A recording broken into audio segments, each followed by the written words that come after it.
Welcome to Tisky Sour on a day when I am just completely overwhelmed by how much news is breaking as we speak.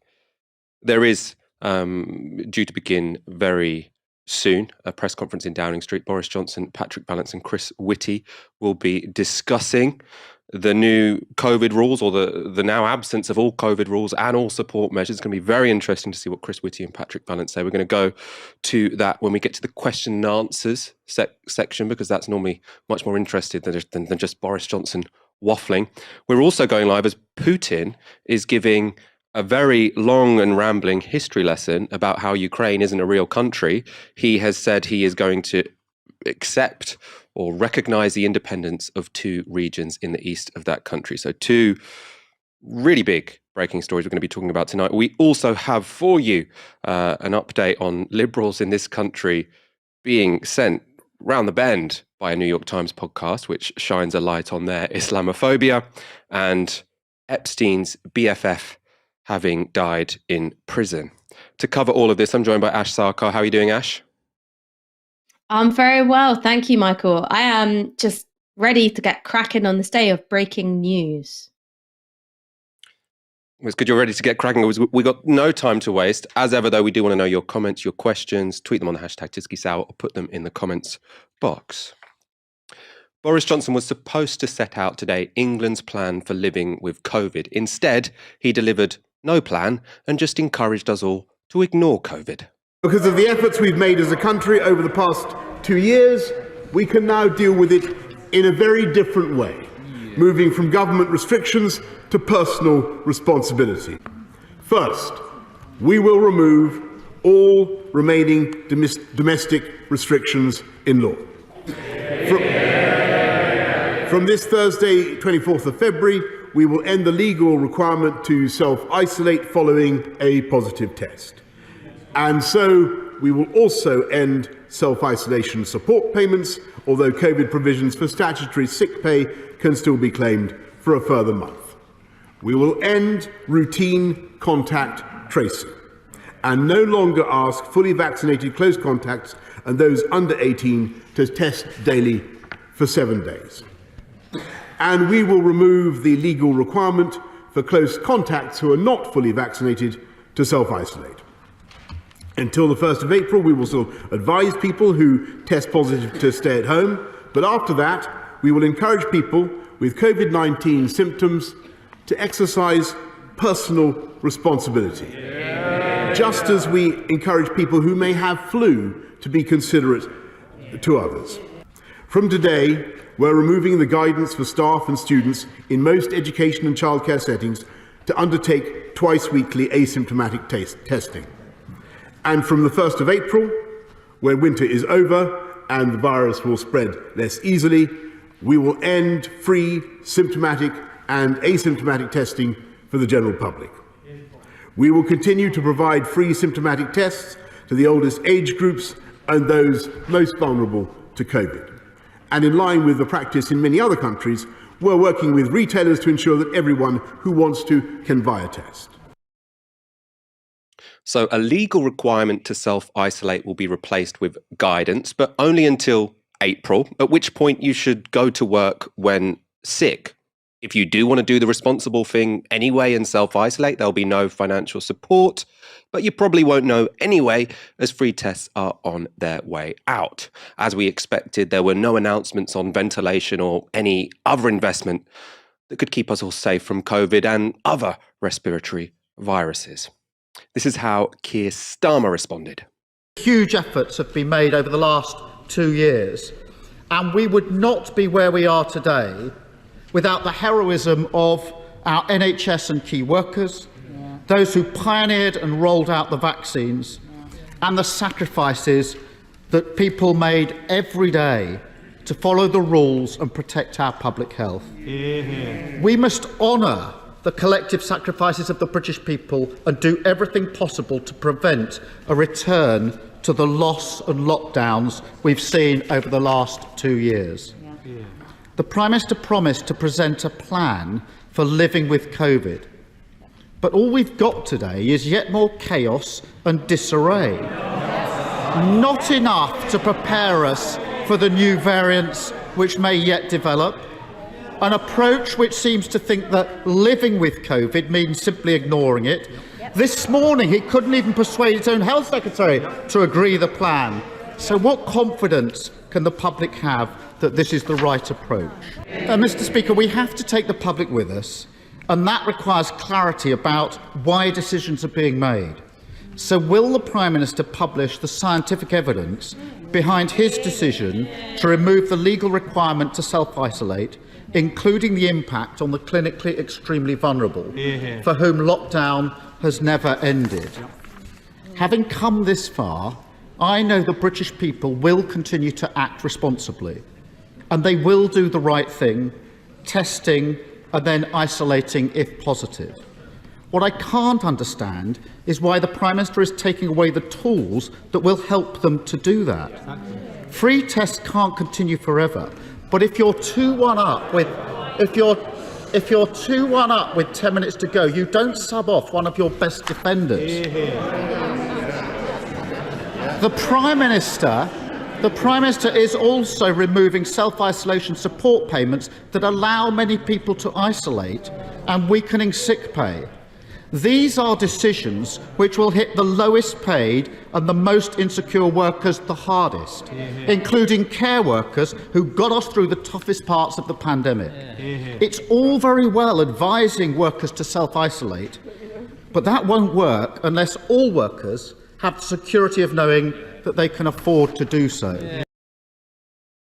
Moments later, Johnson described those fairly reasonable concerns like this.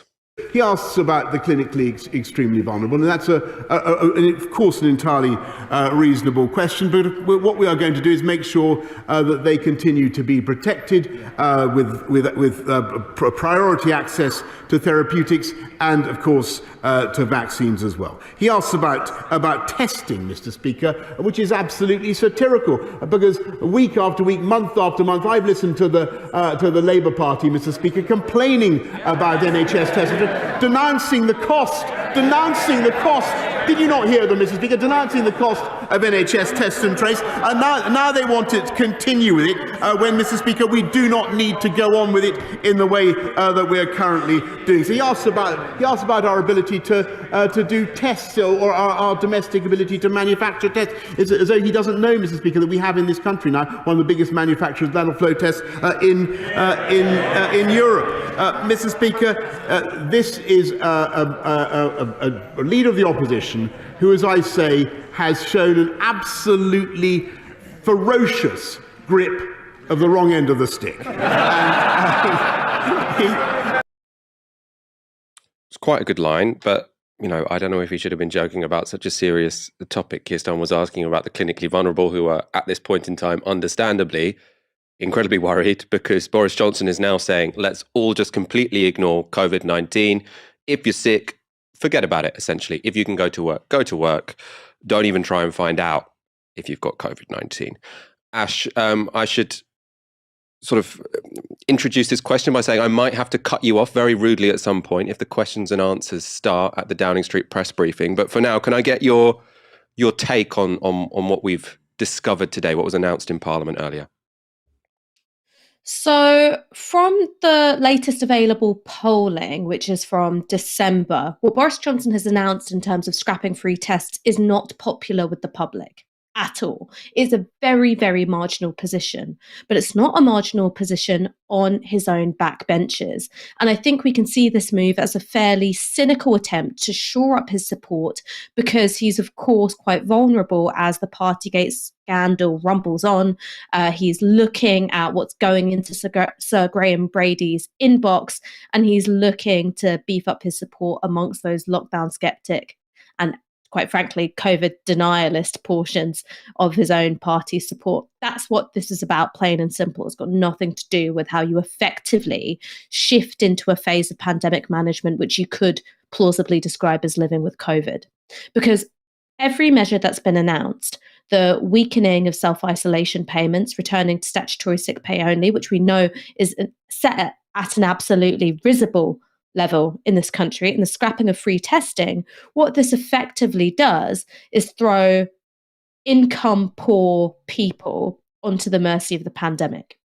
We saw through this pandemic that you were at greater risk of exposure, of greater risk of serious disease, and greater risk of death if you were in a so-called elementary profession, which meant you had high level of exposures to other people and also precarious working conditions and low wages.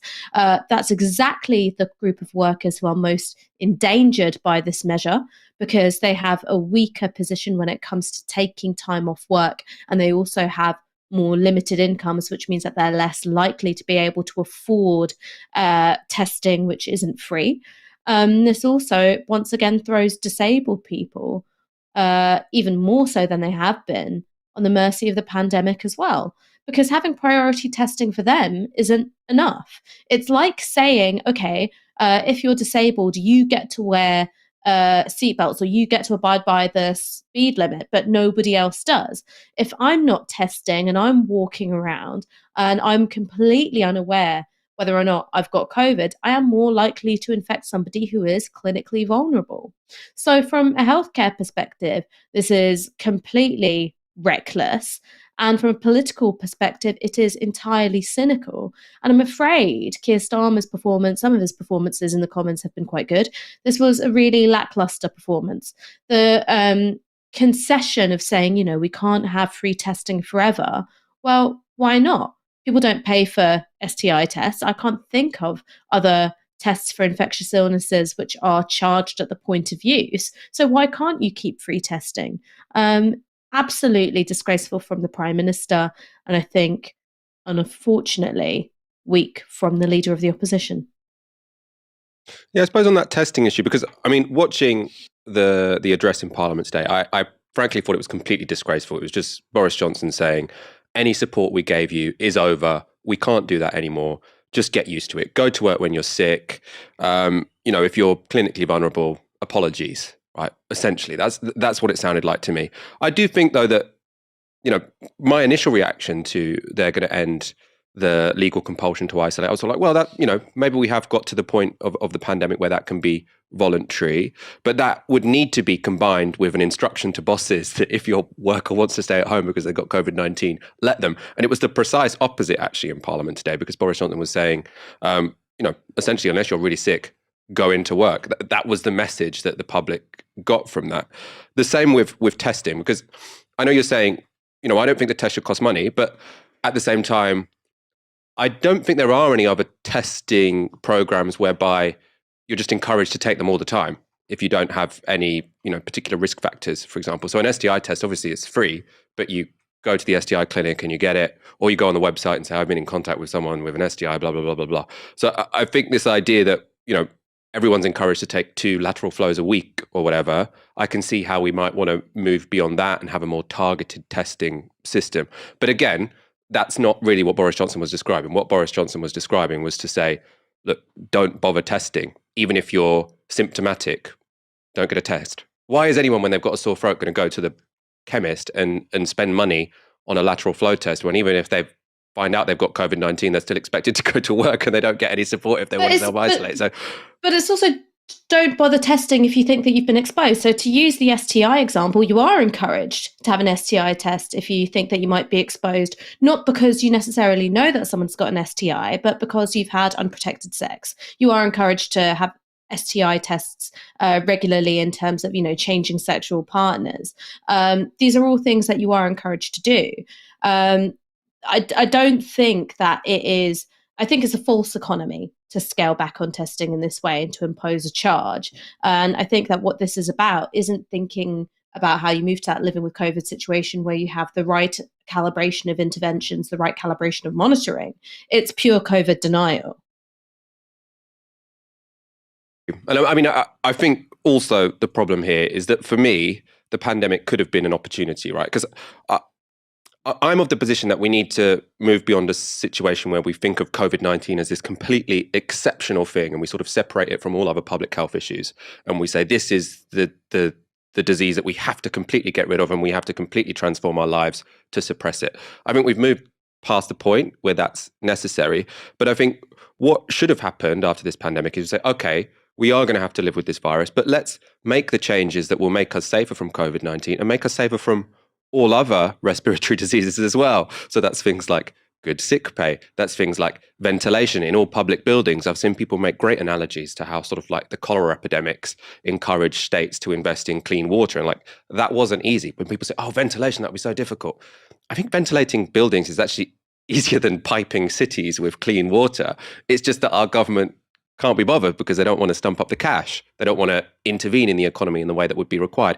And that would not limit any of our freedoms in any way at all, but they just haven't bothered to do it. And why I find it disappointing because, I'm not that worried about COVID. I've had it before. It didn't affect me that much. I'm young. I don't have any I'm not that young, but I'm youngish. I don't have any clinical vulnerabilities. But even I'd prefer not to get COVID 2 or 3 times a year if I can. So I'd be in favor of better ventilation in public buildings. But the main thing is I think Boris Johnson should have stood up there today and say, look, we are going to have to change our approach to this virus. Vaccination has changed things. Maybe we will target tests more. Maybe we'll move away from sort of the legal compulsions. We are going to focus less on COVID now, but I'm going to bring you with me. And especially if you're clinically vulnerable, I'm going to bring you with me.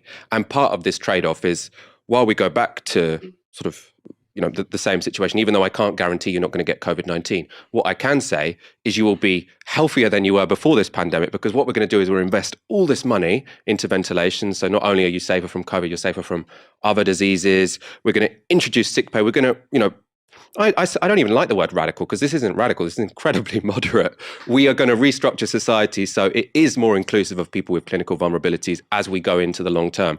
And it was the precise opposite. It was basically, if you're still concerned about COVID, you're an idiot. Forget about it. And what that ignores is that there are some people who are very rationally not over COVID because they have specific vulnerabilities. If they're immunosuppressed, there are 500,000 people in Britain whose immune systems won't necessarily respond very well to vaccines, potentially because they're on drugs, because they've had transplants, or because they've got other conditions. And they were told today, screw you, get over it. Yeah, you're going to be at more risk from dying now than you were three years ago, but we've got to move on. I mean, I didn't think Keir Starmer's response was that bad. I didn't think it was particularly pithy, but I don't know, you're more critical of everyone who was in Parliament today, you Ash. Well, I think so. I also wasn't in love with the 10 minutes to go, sub off your best defender line. It was a bit, no pun, laboured. But I do think that it was a weak defence of the principle of free universal testing. I think that is a principle that we have in every other section of our health service. So it seems bizarre to me that you have this unique situation where testing for COVID is the only one that you have to pay for. Because I hear what you're saying about moving towards a scenario where COVID isn't this entirely unique disease. I still think in some ways it is, because of the question mark hanging over long COVID, thinking about its long-term effects, how it is potentially different from other kinds of post-viral syndromes, still thinking about how long COVID relates to Omicron, though there is some indication that you're less likely to get long COVID if you are vaccinated, which is yet another reason to be fully vaccinated if you don't have a medical exemption. But there are reasons why caution is still wise. I'm not one of those people who thinks that until you achieve zero COVID, you have the tightest, most restrictive measures possible. That's not what I think. I believe in mitigation, but I also believe in monitoring.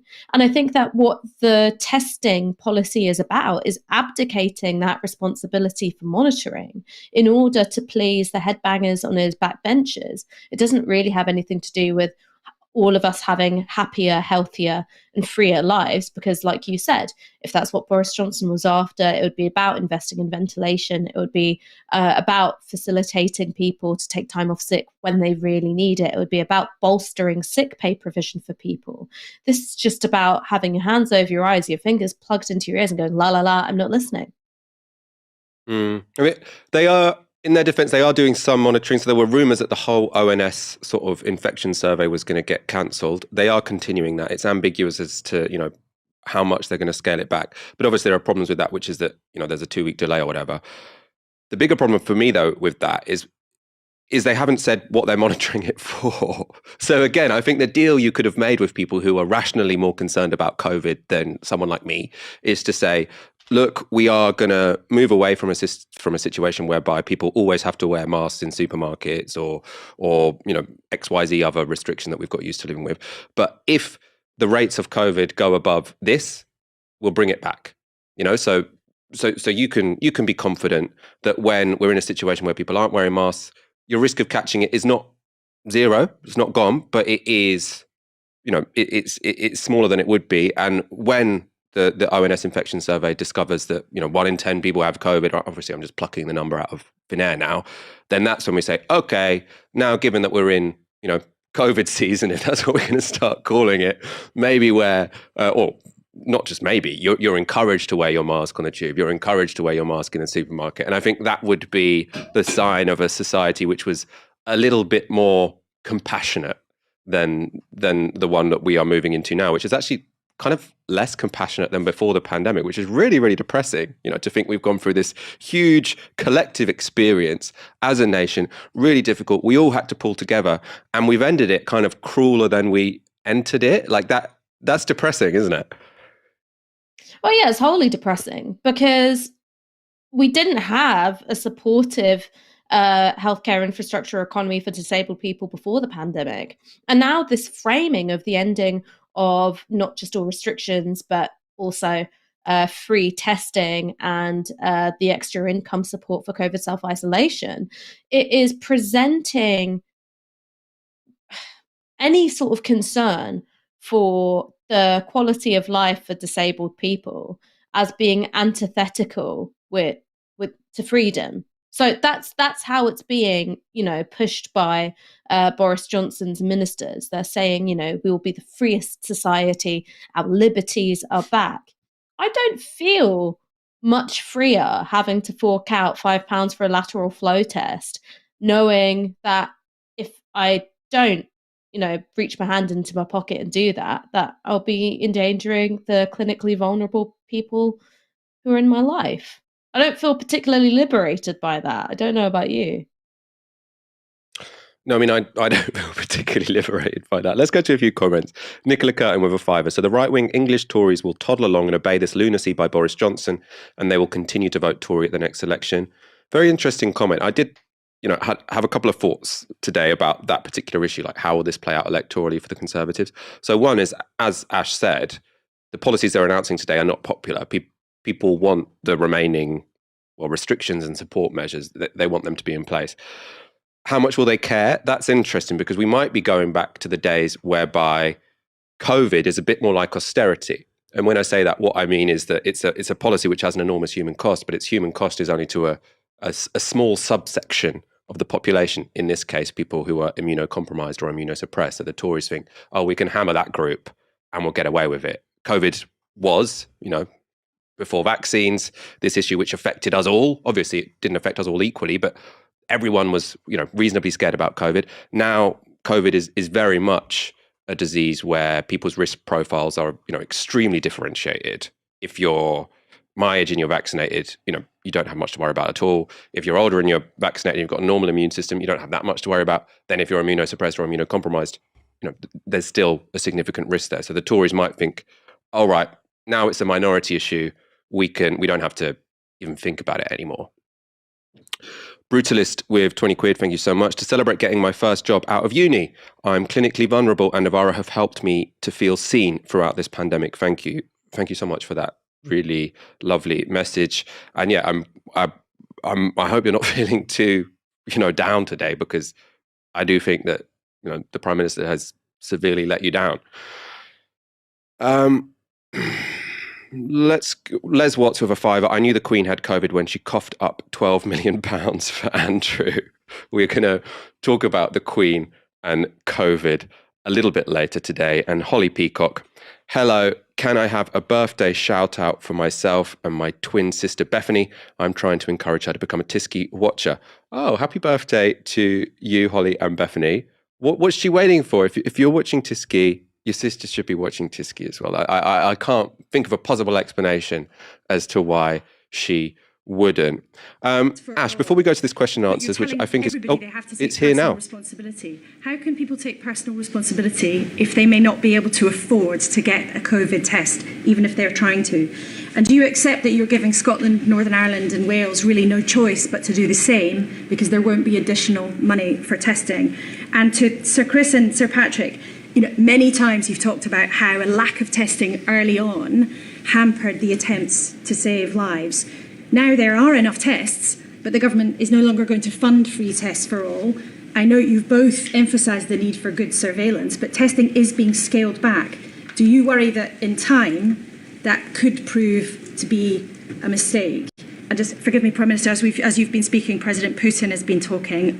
Could you respond to his claim to recognise the two separatist breakaway republics? Yes, sure. So thanks, Laura. Look, on testing, the only reason, and first of all, let's be clear, we're not ending free lateral flow tests now. There are several more weeks still to go. We won't do it until the beginning of April. We can only do that because of the reasons that Chris and Patrick have set out: the high level of immunity, the relative mildness of Omicron, the low level of numbers of people in ICU and the low mortality we're seeing. So that's the reason we can address Omicron in this way. But what we will do is make sure that there will be people who continue to get testing. Vulnerable people will continue to have access to testing and to free tests. But the most important thing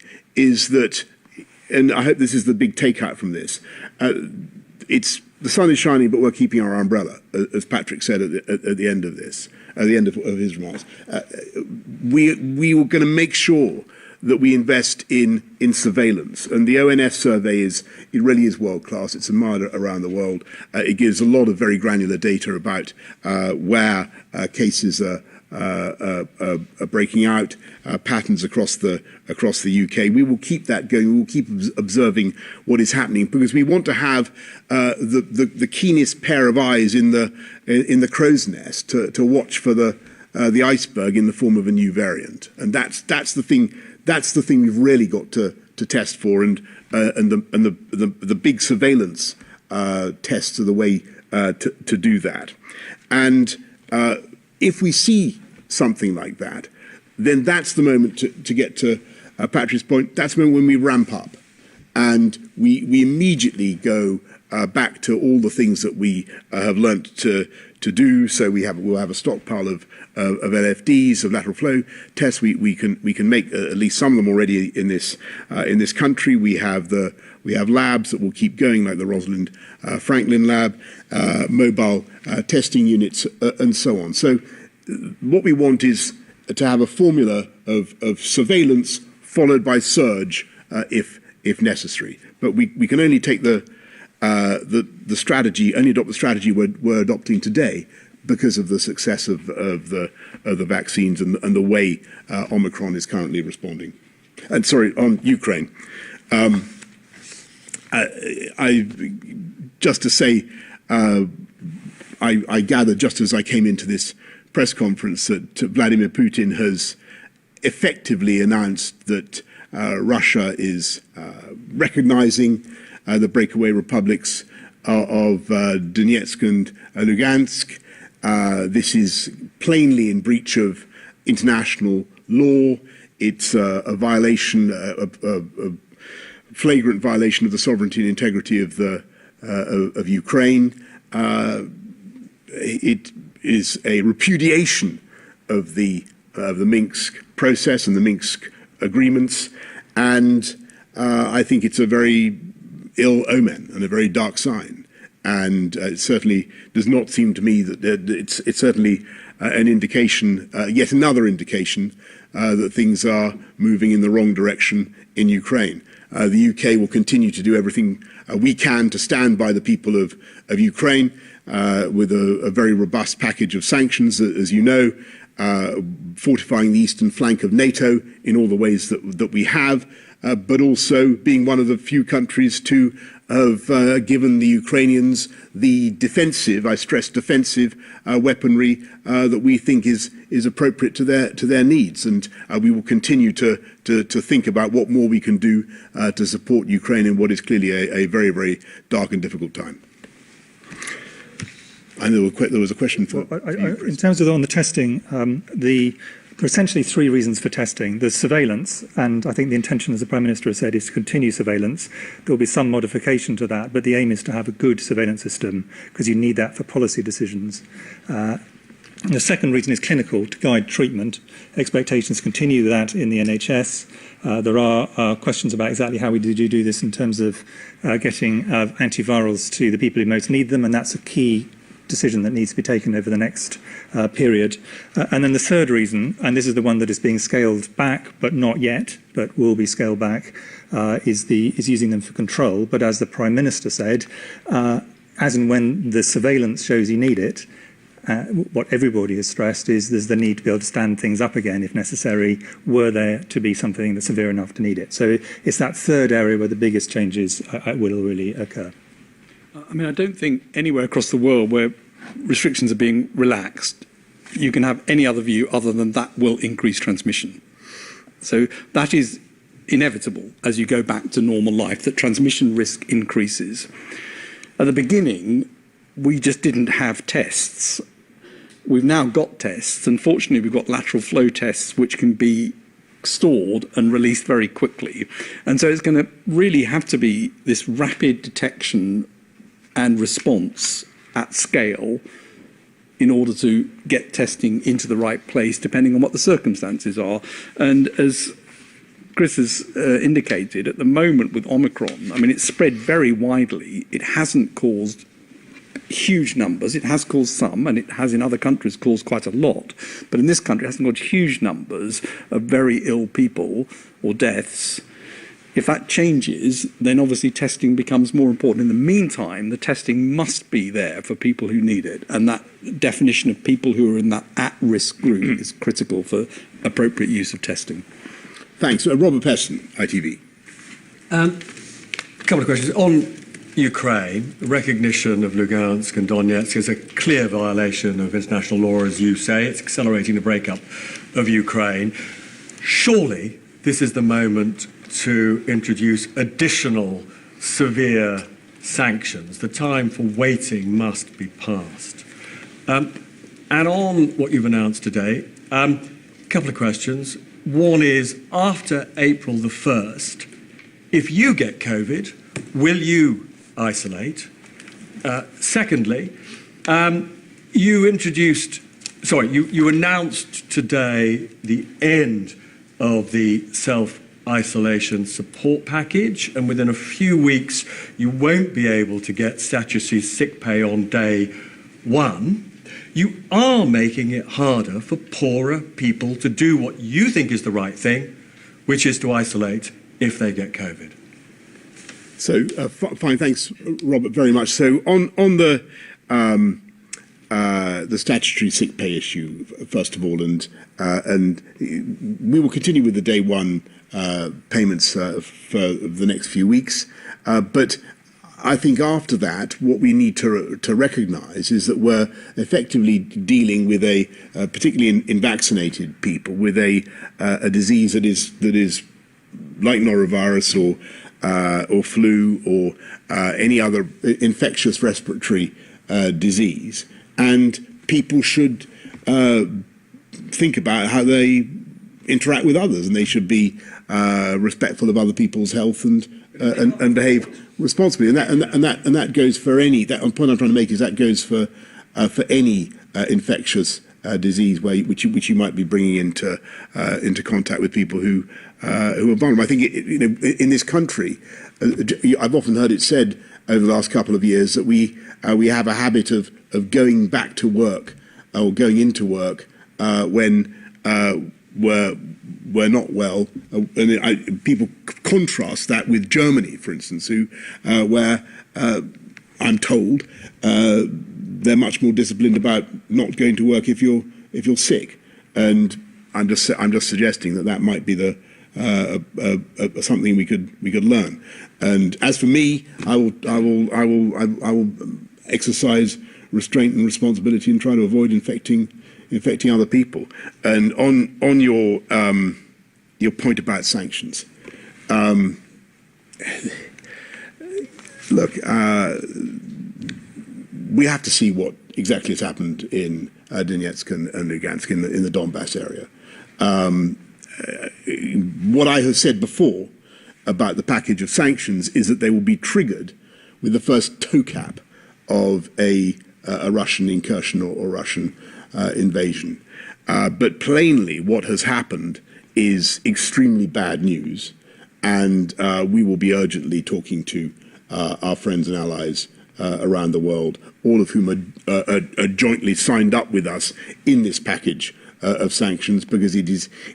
I think the drift of your question is right. It is becoming clear that we're going to need to start applying as much pressure as we possibly can, because it is hard to see how this situation improves.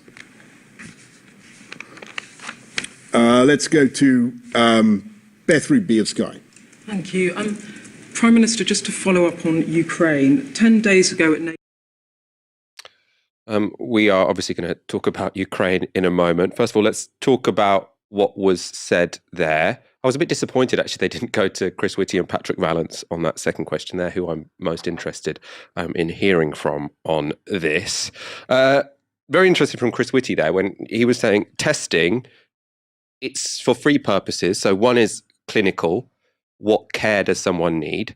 And what they're talking a lot about now is that they're saying because of these antivirals we've got, if you are in a vulnerable category, if you find out very early that you've got COVID-19, you can take these antivirals, and that reduces your risk of being hospitalized.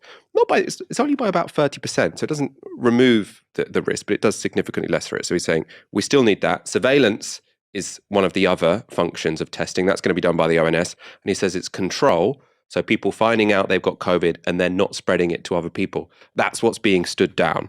But what he seemed to be suggesting is that it's very important that we can stand that up immediately afterwards, which to me makes it seem like he's only consenting to Boris Johnson's policy because we're looking at Omicron. And if the next variant is, say, just as dangerous as Delta, then maybe he'd support standing up testing, mass asymptomatic testing, so that people can stop the spread of it. Whether or not the Tories would vote for that, I very much doubt. So it seems a little bit naive if the reason Chris Whitty is going along with this is because he thinks that if a more dangerous variant comes along, we can just go back to where we were. That question from Robert Peston was very good. I thought, would you isolate if you tested positive? Obviously, Boris Johnson doesn't want to answer that question because he doesn't want a headline. Boris Johnson would not isolate if he was positive for COVID-19. But also, if he admits that he would isolate, then he's got to explain, well, why are you making it so difficult for anyone else to do that? And he is making it very difficult for anyone else to do that because it's difficult to find out if you've got it. If you have got it, sick pay is now going back to the paltry levels it was. You can't get it on day one. And if you're on very low incomes, you don't get that £500 support. So I think he put him in a real difficult spot there. And obviously, there was no way he could rise to that challenge. What did you make of those comments there, Ash? Obviously, people have been waiting a long time to hear from Chris Whitty and Patrick Vallance on this policy change. What did you make of it? I think it shows a certain amount of political naivety that comes built into the position of being chief medical officer and chief scientific officer, because you're not really allowed to make an observation of the political horse trading that's gone into making this decision. And you also have to ultimately stand by the government or resign your position. And I think that kind of, cliff edge decision means that they were perhaps a bit willing to believe the stuff of, well, we're maintaining testing capacity and we'll be able to roll it out very swiftly if a new variant comes along. For me, the basic criticisms of this new Johnson announcement still stand, which is you may not be clinically vulnerable, but it doesn't mean that you're not going to come into contact with people who are. The new antiviral treatments look very promising, but they don't completely eliminate the risk of hospitalization. So again, relying on these treatments to be enough to then shift the burden of responsibility entirely onto clinically vulnerable people, to me, it doesn't seem justified from a clinical perspective. And then you've got the third thing, which is, do we want to shift towards a more German model of people staying home when they're sick? Well, the answer to that is yes. The thing conveniently left out by Boris Johnson is that one of the reasons why in Germany you've got much higher rates of people staying at home, taking time off when they're sick, is that they've got much better sick pay provision. He's framing it as a matter of German self-discipline, cultural difference, but it's not. It is a difference in economic and healthcare policy. So it's worrying to me that a line that the left often uses, which is look at other countries, is being pinched, but the economic context that it comes with is being booted to rosy. Let's move on to the other big story of the day, which concerns Russia and Ukraine. In an increase in tension between Russia and Ukraine, Vladimir Putin has recognized the independence of two separatist-controlled regions in eastern Ukraine. The announcement follows a highly choreographed meeting of Russia's Security Council this morning, where Putin said this. Taking in mind the Lugansk and Donetsk People's Republics' heads appeal to recognize their independence and the Russian state's Duma statement on this theme. Государственная Дума Российской Федерации на эту же тему. С призывом, прекрасно знаете, тем не менее, для того, чтобы если Россия столкнется с такой угрозой. If Russia faces the danger of Ukraine joining NATO, the threat to our country will increase substantially. Многократно возрастут. Because there is Article 5 of the Treaty for NATO establishment, from which follows that all NATO countries should fight as one if one of its members' sides is attacked.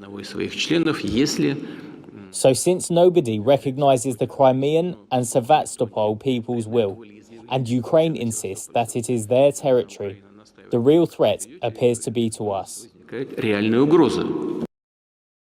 That was Vladimir Putin earlier today. He has just finished now a 40-minute speech where he's given a very long history of Russia and Ukraine, suggesting Ukraine should never really have been an independent country anyway, and announced that he would be recognizing the independence of Donetsk and Luhansk. Parts of both regions have been under the control of Russian-backed separatists since 2014. But of course, Russia recognizing their independence is incredibly significant in terms of an escalation, as they are within the sovereign borders of Ukraine. There are also fears that any declaration could lead to war if separatists in either zone want to expand their territory to include the entire zones of Luhansk and Donetsk. That would mean coming into direct military conflict.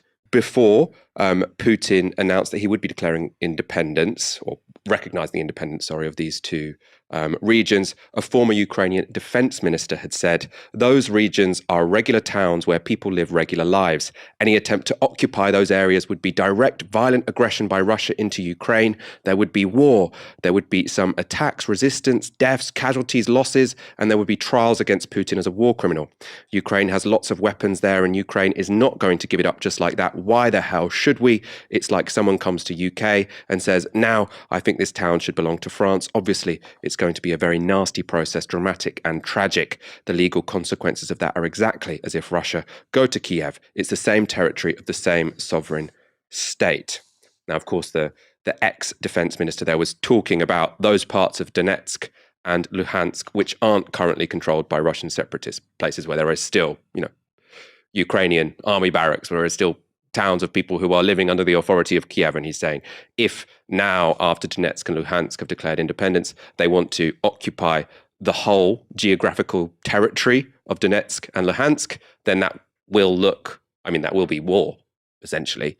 Ash, your initial takes on this? Everyone's sort of been second guessing what Putin is going to do next. People were talking about, he's going to, invade the entire of Ukraine. He's going to overthrow the government. He's going to occupy Ukraine, and then he's going to occupy the whole country. I always found that a little bit implausible. Some media outlets are sort of presenting this as just one stepping stone towards that end. I'm not entirely convinced, but of course, whatever end this is leading to, it's an incredibly provocative action from Vladimir Putin. I mean, what's quite worrying about this latest speech from Putin is just how aggressive it is, number one, and also, secondly, how much of that speech could be seen to apply to many other republics who were formerly part of the USSR or close to it. So the things that he's saying about Ukraine, which is that it's not a real country, it was essentially created by the Bolsheviks, really should be part of Russia territorially, politically, culturally. So that same kind of despotic and, frankly, unhinged history lesson could also apply to Latvia, to Lithuania, to Estonia. It's something which for, neighboring countries is going to be deeply worrying, and ironically, sort of makes the case for NATO membership of those countries. Of course, Estonia, Latvia, and Lithuania are NATO members, which then kind of rebounds on this escalating conflict and what Putin sees as a threat to Russia's geopolitical integrity, its the security of its borders, which is being surrounded by NATO member countries. So this is something which I think is a deepening and an escalation of the crisis. It's something which is really worrying, and the recognition of these two regions, which are currently, parts of sovereign Ukraine, it does close down the room for what everyone hoped would be a diplomatic resolution to the crisis being led by Macron and Scholz. That doesn't necessarily mean that the war hawks that we've seen in the UK media are right or justified either, because I don't think anybody sees an escalation into military confrontation with Russia as a good thing either. It was quite striking to me that a couple of weeks ago, I heard a pro-war voice say, well, if we're lucky, this could be Putin's Afghanistan, involving Russia in a long, very painful, drawn-out military conflict, which ultimately weakens the regime at home. Now, I've never heard anybody talk about the Soviet-Afghan war and everything that followed as a particularly good thing for the people of Afghanistan. It's something that hasn't stabilized a democratic government there. It's something which involved life expectancies going backwards, rates of literacy going backwards, destabilization for the whole region. So I think the stakes are very, very high, and the potential closing of diplomatic avenues, Putin hasn't shut the door on them entirely, but he's certainly created huge obstacles for Macron and Scholz going forward. There's no good way to spin it. It's scary. I mean, that point about the Afghan war, I think or the Soviet-Afghan war is very relevant. People say, well, maybe this is the thing where Putin overstretches himself and his whole regime collapses. Up to 2 million people died in that war. Like, it was incredibly, incredibly bloody. It was really, really bad that the Soviets went into Afghanistan, and it would be really, really bad if Putin now tries to. I mean, I personally don't see it. I think this, to me, seems more like a bargaining chip, or Putin saying, I've mounted all of this weaponry on the border. I've got to get something from it, so I'm going to, accept the independence recognize the independence, of these regions. I don't see how he could think that he could occupy the whole of Ukraine, which is a country of 40 million people. It's a third of the size of Russia population-wise, so it's not like a tiny country compared to Russia. Occupying it would be incredibly, incredibly costly. And while he is using many of the sort of similar excuses that the West used when they went into Iraq, so today he suggested that Ukraine were potentially developing nuclear weapons, completely bizarre. He's also often talking about genocide in eastern Ukraine, which, as far as I'm aware, there's absolutely no evidence of. He does seem to be making the arguments that would justify an invasion, but I still kind of think that what he's doing is bluffing. He's brought all of those troops to the border. He's making all the arguments one would make if you were going to invade a country. But for me, it would just be so irrational to do that I think he is potentially playing, you can call it like the madman theory of diplomacy. So it's helpful for Putin if we believe he might invade the whole of Ukraine, because that gives him a few more bargaining chips when he, tries to restructure or renegotiate the security architecture of Europe. I think also there is a big chance that all of this is going to backfire, because there are a lot more people now who care about Ukraine than they did 6 months ago, which, and there are a lot more countries who are now going to be desperate to join NATO because they see how aggressive Putin can be. We're not going to talk too much more about this topic tonight, but I'm sure that on Wednesday we're going to come back to this. I'll make sure I have an expert from the region. It is, incredibly dramatic, incredibly worrying. Let's move on to our next story after going to a couple of comments. Mike Green, Russia is ringed by US-controlled bases. Who is threatening who? I totally accept that point. As we've talked about on previous shows, as we talked about last Monday on our show with a guest, and we talked about the week before, Russia does have reasonable concerns when it comes to its security. The West told them they wouldn't expand NATO eastward. At the same time, what we're seeing here, I think, is Russia concocting a load of, frankly, false reasons to try and encroach on the sovereignty of another country. So I think even if they've got legitimate concerns, what they're doing now is just unjustifiable. That's my perspective, and we'll see how it develops as the week goes on. We have over 2,000 of you with us so far tonight. Hit the like button if you are enjoying our stream. The Queen has COVID-19. There's not much to say about that. Apparently, it's mild, good for her, but some of the coverage has been more concerning. In particular, this front page from the Daily Mail. Queen's COVID example to us all. The text from that Daily Mail piece, they say, the 95-year-old monarch who tested positive for the virus yesterday wants to fulfill a number of online audiences and telephone meetings this week. Only one event, which was scheduled to take place in person, is likely to be cancelled. Within hours of her COVID diagnosis being announced, the Queen issued a message of congratulations to the Team GB women's and men's curling squads following her medal successes at the Beijing Winter Olympics. She was also well enough to cheer on her horse, Kincardine, as it romped to victory at Newbury. The Queen is believed to have watched the race on TV at Windsor Castle. Now, there are a number of things to say about this. Obviously, I think it's disgusting to say having mild COVID is something virtuous. Like, I'm pleased the Queen, as a 95-year-old, has mild COVID. That does show us how effective these vaccines are. That's brilliant. But there are lots of people for whom COVID isn't mild. And if they aren't able to work from home, or if, heaven forbid, they don't have a job where you can work from home, it's not that they should have followed the example of the Queen. It's that they're in a radically different situation to the Queen. Right. So I thought that was incredibly distasteful, that headline. Also, I've just read you what she was doing in her job. It's not a real job. So she watched a horse race. They're saying she watched a horse race. It was her horse, and that's counted as work. And she has taken part in a couple of phone calls. It's not a job. Ash, what did you think about that front page? Were you as disgusted as I was? I mean, look, she wasn't leading a quarterly staff review. She wasn't overseeing a loft conversion. Watching a horse race, other people would count as leisure time.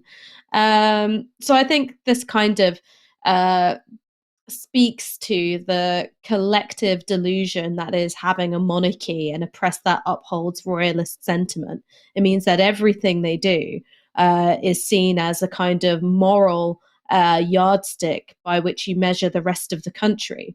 Queen works from home, you should stay working while you've got COVID too, regardless of how severe your case of the illness is, or indeed whether or not you can work from home.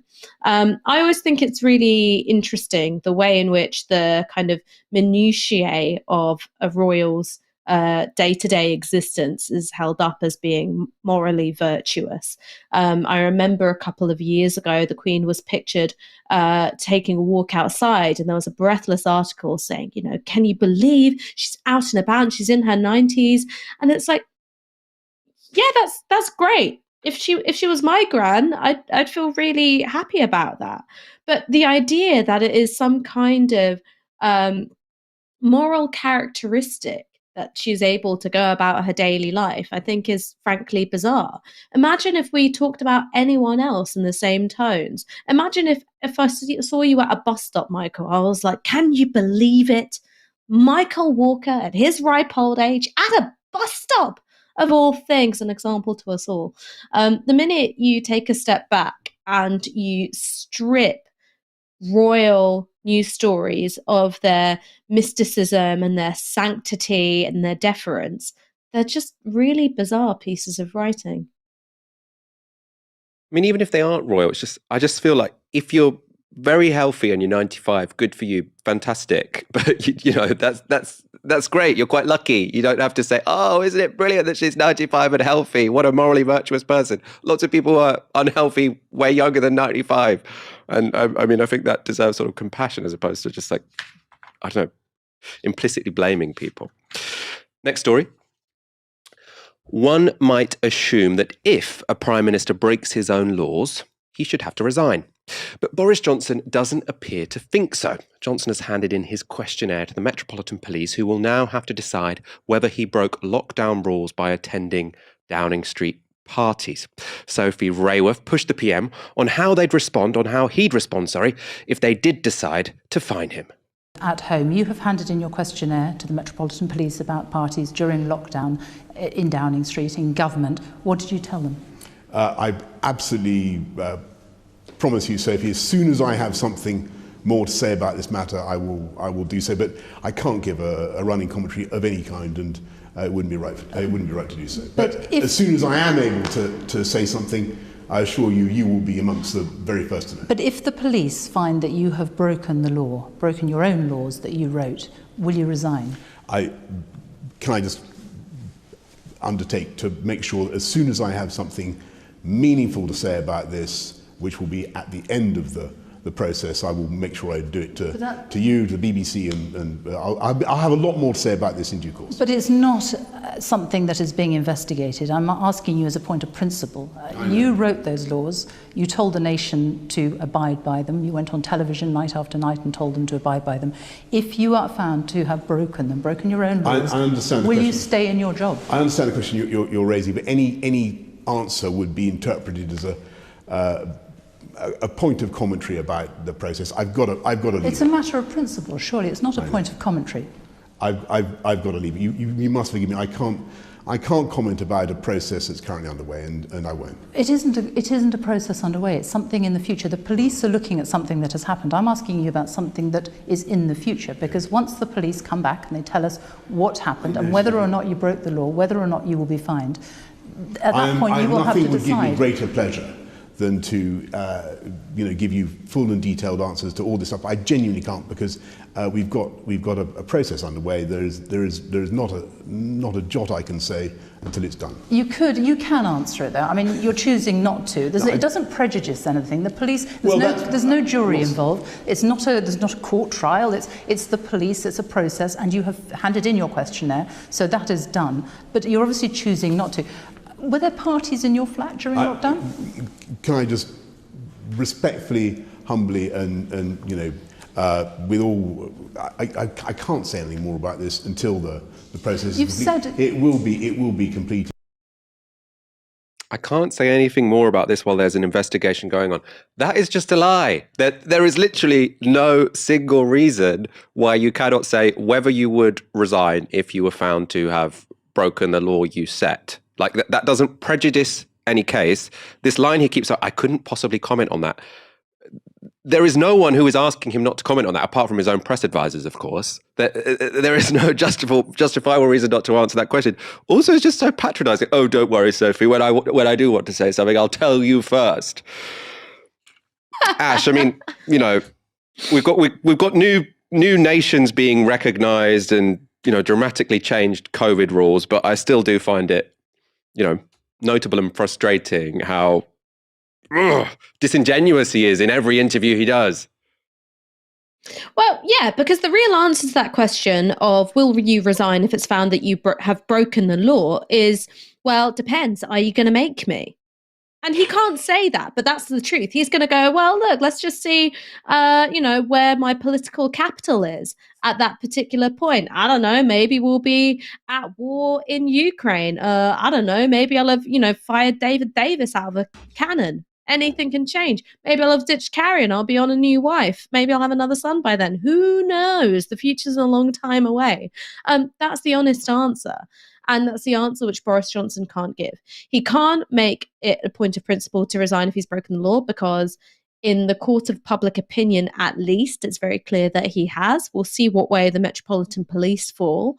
And he also can't say, well, no, I won't resign if I've broken the law, because, that makes you sound like a crook. So he's come up with this, hot vat of nonsense just to fill the time, because ultimately he wants to see where his stock is by the time that Metropolitan Police investigation concludes. We need you to interview Boris Johnson, Ash. I mean, that would be so good, because I think if she'd said that, you're really saying this, aren't you? I think it would have been like a more, well, it would have been more entertaining watch than Sophie Rayworth on Sunday was yesterday. Next story, we're racing through the mistakes. We've got so many. A close associate of paedophile Jeffrey Epstein has been found dead in his Paris prison cell. Jean-Luc Brunel's body was found hanged after he apparently committed suicide before facing trial on sex trafficking and rape charges. The 75-year-old was a close business associate of Epstein and was thought to be central to Epstein's sex trafficking ring. Off the back of $1 million loan from Epstein, Brunel had founded the Miami-based MC2 modeling agency. The agency was used to recruit underage girls who were then ferried to orgies in Epstein's homes in Florida and New York. In a 2015 affidavit, Virginia Giuffre said, Epstein has told me that he has slept with over 1,000 of Brunel's girls. Following the news of his death, Giuffre wrote, "The suicide of Jean-Luc Brunel, who abused me and countless girls and young women, ends another chapter. I'm disappointed that I wasn't able to face him in a final trial to hold him accountable, but gratified that I was able to testify in person last year to keep him in prison." Brunel always proclaimed his innocence. The death of Jean-Luc Brunel comes less than 3 years after Jeffrey Epstein died in suspicious circumstances in a New York jail. In Epstein's case, the cameras monitoring his cell had apparently malfunctioned. In Brunel's case, he was in a single occupancy cell with no camera coverage. Speaking to The Sun, a source at La Sante prison in Paris explained this setup. He said there were no obvious fears for the prisoner's health, and he was not on a suicide watch, having already been in prison for many months. Brunel's unexpected death has raised concerns about Ghislaine Maxwell, who's pictured here. Her brother's worried she could face a similar fate. She faces decades in jail after being found guilty of sex trafficking minors. Following Brunel's death, her brother spoke to the New York Post. "It's really shocking," Ian Maxwell, one of Ghislaine's siblings, told the Post. "Another death by hanging in a high-security prison. My reaction is one of total shock and bewilderment." In an interview from his home in London, Maxwell said the family fears for her safety at the Metropolitan Detention Centre in Brooklyn, where she is being held. Ash, another interesting twist in this story. I mean, do you smell foul play? Well, it's just very funny how this keeps happening. I mean, what do you want me to say here? I don't have any evidence that there is conspiracy to murder these men in prison. I have no evidence for that whatsoever. Nobody, as far as I know, has that evidence working journalism at the moment. It would be a huge international story. Nobody has that evidence. But the two versions are that Jeffrey Epstein hanged himself. He took his own life, and coincidentally, these cameras just malfunctioned. So you've got no evidence that he took his own life fully and with his own volition, no pressure, no coercion, no nothing. And his alleged associate, someone who was facing decades in prison because of the sheer industrial scale of his human trafficking. that he just happened to be in a cell with no cameras on him, single occupancy cell, and he decided to take his own life as well. That's one version of the story. There's another version of the story which notes that for allegations of industrial scale sex trafficking, and allegations which involve orgies, which involve multiple people, we have had a pretty strictly enforced code of silence.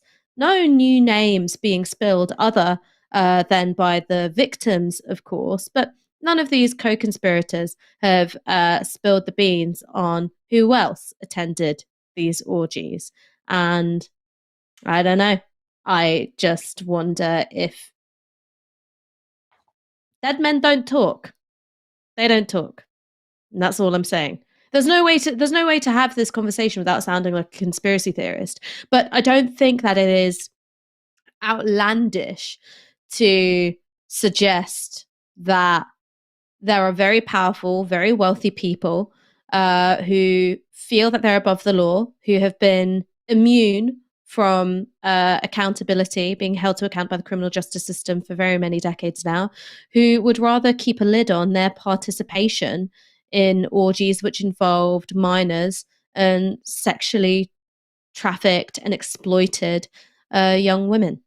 I just don't think that that's out of the realm of possibility. But I don't know a way to say it without, sounding completely doolally. Well, to be honest, I think to most reasonable people, if you suggest that there might be foul play going on when, well, as you say, Jeffrey Epstein was, to me, seems clearly foul play. Come on. There were video cameras that weren't working. In this situation with this guy, Brunel, there weren't video cameras in the first place. So it's not as obvious. It's not as clear cut, but we are seeing a pattern emerging.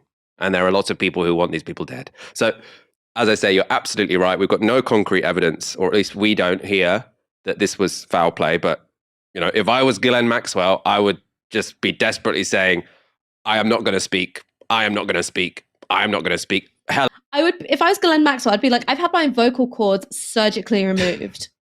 Like, they're gone. I'm not saying nothing. And you know what? Put me in the busiest fucking cell you can find where nobody sleeps.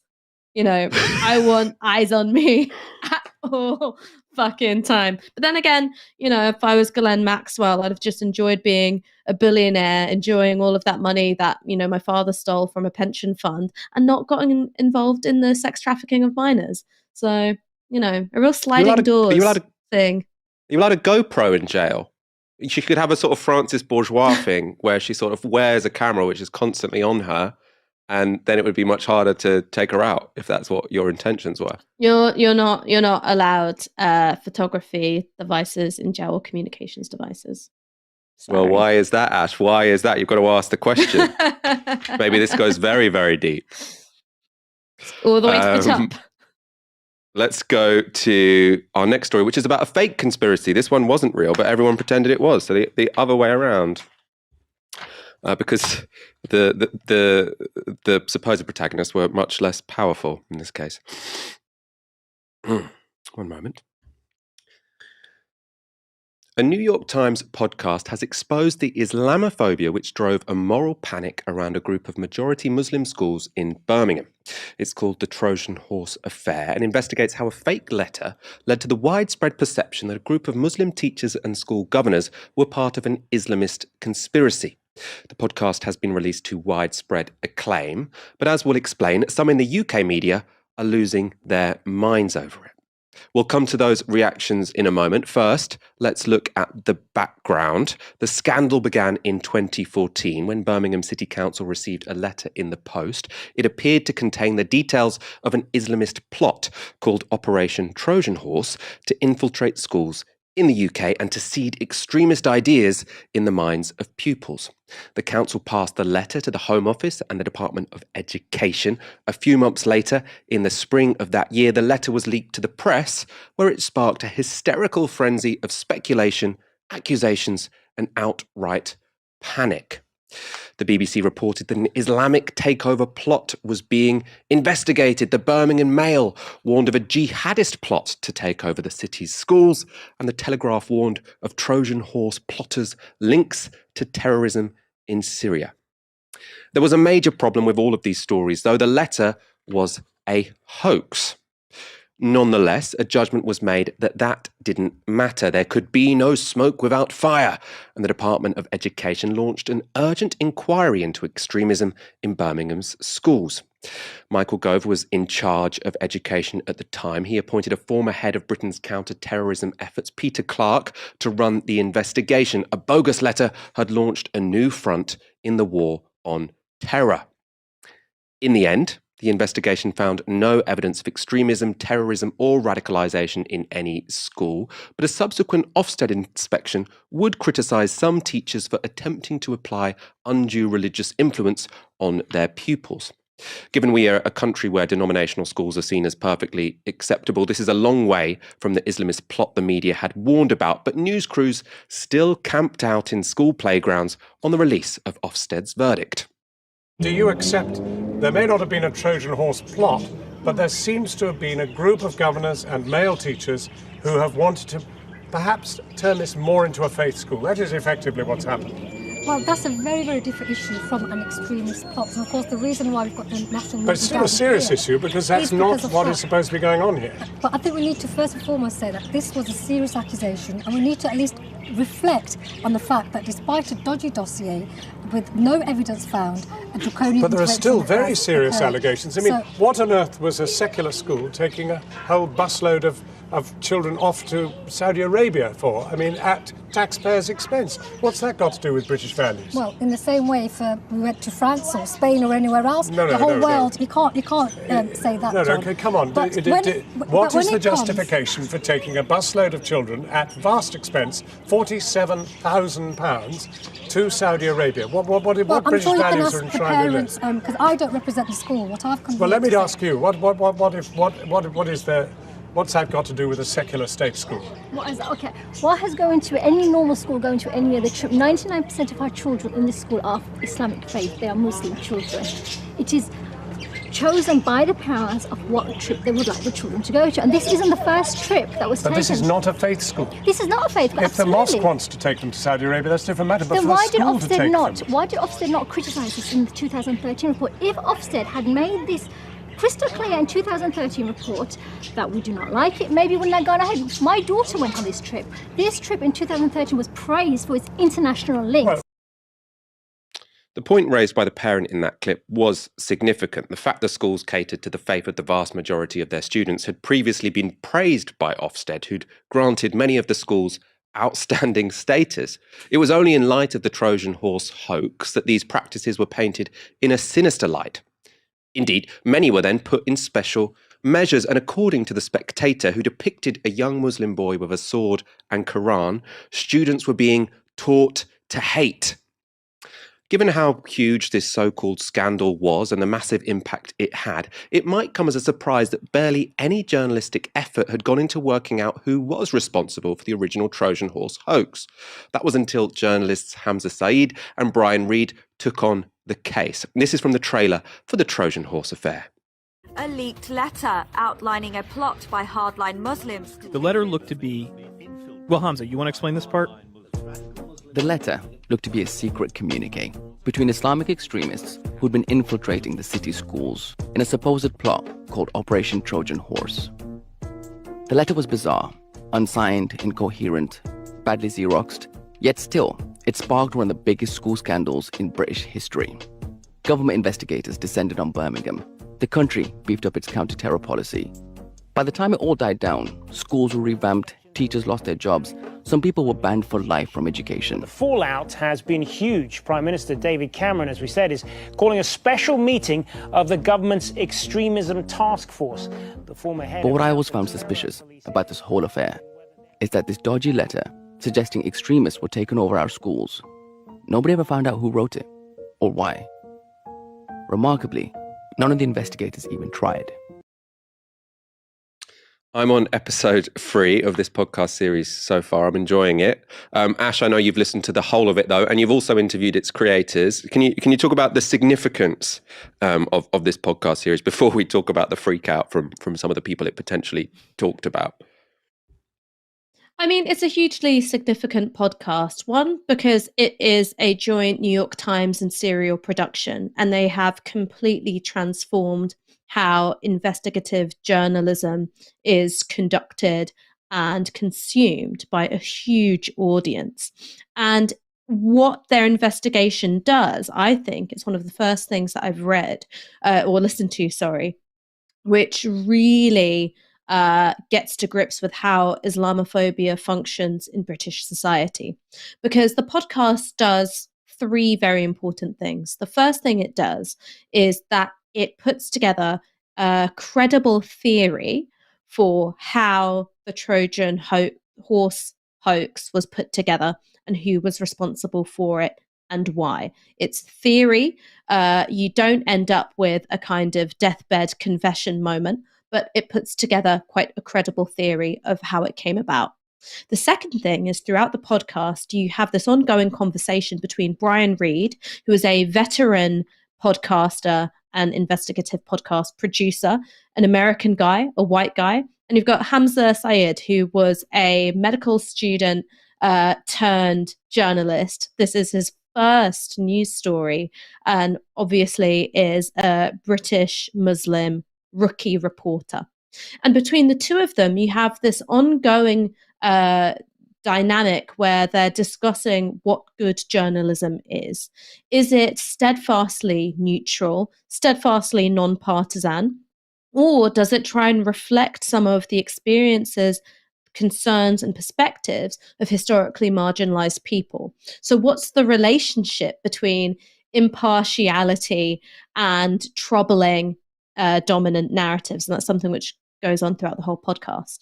And then the third thing, and this is what I think has prompted the freak out that we're going to discuss in a minute, is that it shows in painstaking detail how this Trojan horse letter, which was very quickly debunked as a hoax by both Birmingham City Council and also counter-terror police, how it came to contaminate every subsequent investigation, inquiry, or examination of what was going on in Birmingham schools. It ended up kind of being Schrodinger's letter, at once a hoax, a fraud, and a fake, and also something which was taken so seriously that it could transform, for, in one case, a police investigation into some other hoax letters, which were part of an employment dispute at Adderley Primary School.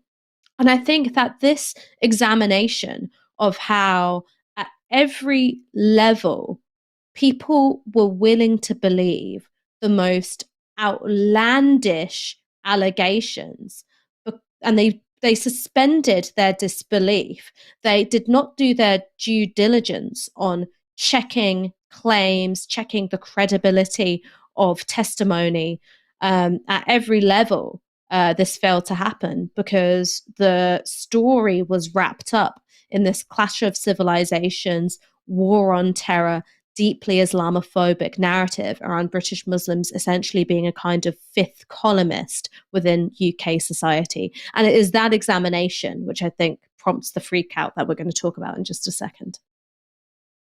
Let's look at the freak out, because while the podcast has been released to wide acclaim in the US and much of the world, in the UK, it hasn't. Sonia Soda in The Observer this weekend complained the makers had got the story wrong. In the piece, she accuses Brian Reed and Hamza Syed of bad journalism and writes, "The Trojan horse affair presents a one-sided account that minimizes child protection concerns, misogyny and homophobia in order to exonerate the podcast's hero, a man called Tahir Alam. In doing so, it breaches the standards the public have the right to expect of journalists, with cruel consequences for those it uses and abuses along the way." Soda was backed up by some high-profile figures. Khalid Mahmood is MP for Birmingham Perry Bar. He tweeted at Sonia Soda, "A sensible critique of a sham of so-called journalism by the New York Times podcast, a case of misogyny, bullying and premeditated so-called investigation. No Islamophobia, just caught out, no hoax." At the time of the scandal, Mahmood maintained that the letter really did indicate an Islamist plot, and he's apparently one of the last people still refusing to accept it was fake. He's denying it was a hoax. Janice Turner from The Times also weighed in. She called Soda's piece fearless and forensic and described it as another reason to cancel her subscription to the New York Times. Sonia Soda even got a retweet from one of the podcast's main protagonists, Michael Gove. So that shows you how hard-hitting the leader writer at The Observer's journalism is. It's defending government ministers against those nasty headline chasers at the New York Times. Ash, what's your analysis been of the UK presses and UK politicians' response to this podcast from the New York Times? Predominantly, the UK press response to the Trojan Horse affair, which is the number one trending podcast in both the US and the UK at the moment, has been to ignore, to diminish the full implications of the podcast and to treat it as a piece of entertainment. Did you enjoy it? Did you not enjoy it? Well, the third thing, which is what Sonia Soda is doing, is smear. Now, I'm not saying that the Trojan Horse affair or any piece of journalism is above scrutiny or rigorous stress testing of any of its claims. The problem with Soda's piece is that it doesn't dispute any of the facts. It tries to present a view of the journalism as being inherently untrustworthy. On Twitter, she sort of condemns by insinuation one of the journalists as being, a kind of violent, misogynist fantasist. And she also, throughout this article, refers to the reports which are discredited, debunked, questioned by the podcast, and refers to them as sources of authority. There's also a lot which is selectively left out of her piece. She talks about two whistleblowers called Sue and Steve Packer, who were teachers at Parkview Academy, and refers to them as being credible and fair. Now, one of the things that the podcast shows is that lots of their testimony wasn't credible and it wasn't fair. Sue Packer, for instance, wrote an anonymous letter to Ofsted before she then wrote to the British Humanist Association, where she talked about the school as being subject to Sharia control. She made allegations that children had said that homosexuals should be burnt alive and thrown out of windows, and that teachers agreed. Now, these were allegations which were not repeated in her letter to the British Humanist Association, which in fact she never repeated again. There's another core part of her complaint, which is that she was forced out of her job after standing up for a Muslim female member of staff who was subject to sexist discrimination. Now, when the podcast goes and asks this Muslim female member of staff, hey, is any of this true? She condemns this as completely nonsensical, completely rubbishes this woman, Sue Packer's account.